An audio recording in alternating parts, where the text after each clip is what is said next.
इस वीडियो में हम बात करने वाले हैं ऑप्शन ग्रीक्स के बारे में।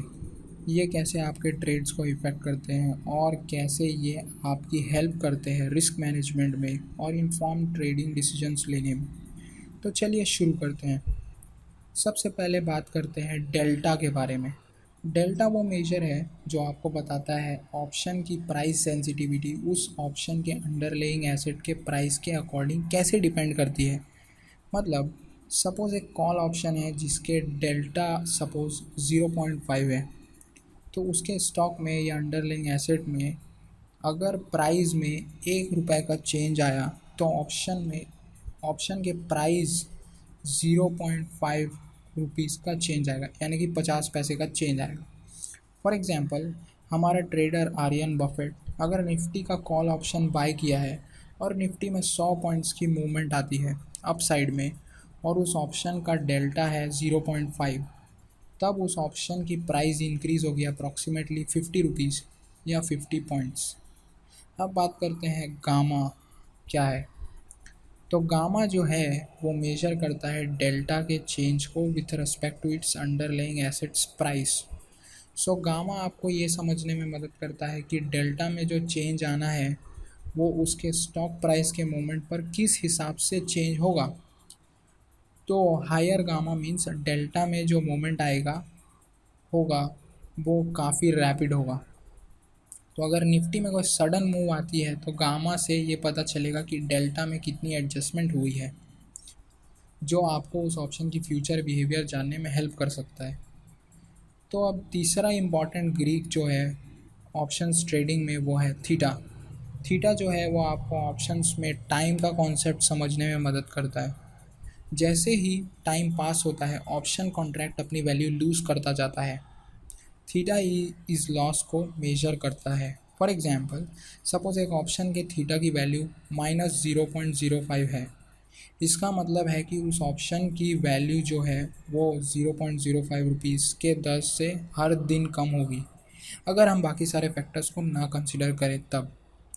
यह कॉन्सेप्ट बहुत इंपॉर्टेंट है एक ऑप्शन ट्रेडर के लिए, जो उन्हें ऑप्शंस के एक्सपायरी के समय वर्किंग को समझने में मदद करता है। स्पेशली यहाँ इंडिया में जहाँ वीकली एक्सपायरी होती है, तब options can lose its value quickly due to high theta decay. Now let's talk about vega. Vega जो है वो ऑप्शन के प्राइस सेंसिटिविटी को मेजर करता है, वो भी उसके अंडरलेइंग एसेट के प्राइस में जो वॉलीटिलिटी है उसके according.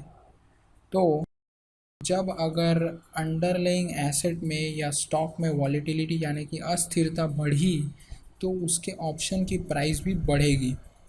And Vega tells you by how much, कितनी। सपोज़ वेगा जो है वो 0.1 है और वॉलीटिलिटी यानी कि अस्थिरता बढ़ती है 1% से, तो ऑप्शन की प्राइस भी इंक्रीज़ होगी बाय 0.10 रुपीज़ यानी कि 10 पैसे से। इसका हम फ़ायदा तब उठा सकते हैं in events like earning announcements या इकोनॉमिक डेटा रिलीज जैसे न्यूज़ पर, जब वॉलीटिलिटी में स्पाइक आती है जिससे उस अंडरलाइंग एसेट की वैल्यू की ऑप्शन प्राइस पर भी इम्पैक्ट होता है। अब last but not least we have rho. Rho जो है वो ऑप्शन के प्राइस में जो चेंज आता है इंटरेस्ट रेट में चेंज आने के कारण उसे दर्शाता है। ऑल्दो रो का इम्पैक्ट उतना नहीं है बाकी सब ग्रीक्स के मुकाबले में, पर स्टिल ये एक इम्पॉर्टेंट फैक्टर है ऑप्शंस ट्रेडिंग में, स्पेशली जो लॉन्गर टाइम फ्रेम के ऑप्शंस होते हैं उन पर। अगर इंटरेस्ट रेट इंक्रीज़ होते हैं तब कॉल ऑप्शन की वैल्यू जनरली इंक्रीज़ होती है और पुट ऑप्शंस की डिक्रीज़ होती है।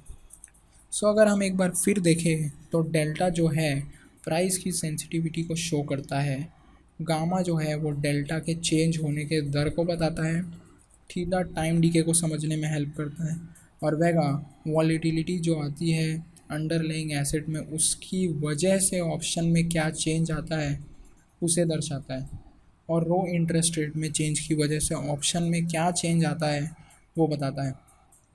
इन्हें समझ के और यूज़ करके आप अपने ट्रेड्स को बेटर मैनेज कर सकते हैं। ध्यान रखिए, हर ग्रीक ऑप्शंस के होने वाले बिहेवियर को अलग तरह से पहचानने में हेल्प करता है और उन्हें यूज़ करके हम इन्फॉर्म्ड एंड स्ट्रेटजिक डिसीजंस बना सकते हैं। Alright, thanks for watching and don't forget to like, share and subscribe this channel for more insights into the financial markets.